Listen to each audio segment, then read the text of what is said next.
Viral di media sosial, seorang bapak-bapak pemilik warung yang berinisiatif mencuci galon miliknya sebelum dijual kepada pembeli.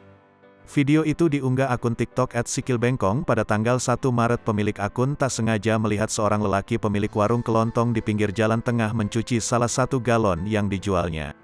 Lelaki parubaya yang diketahui bernama Pak Anis itu terlihat mencuci galon menggunakan sabun hingga busa menutupi hampir seluruh permukaan galon. Setelahnya, pemilik warung tersebut membilas dengan bersih sabun menggunakan air yang diambil dengan gayung dari dalam ember. Aksinya menarik perhatian para pengguna media sosial. Tak sedikit yang memuji tindakannya karena memperhatikan kebersihan galon sebelum dijual kepada para pembeli. Umumnya, galon dibiarkan begitu saja dan terkadang berdebu saat tiba di tangan pembeli. Dalam video terpisah, pemilik akun yang sempat menyebut produsen galon tersebut di kolom keterangan pun memberitahu bahwa pihak produsen berniat untuk memberikan apresiasi kepada Pak Anis atas tindakannya.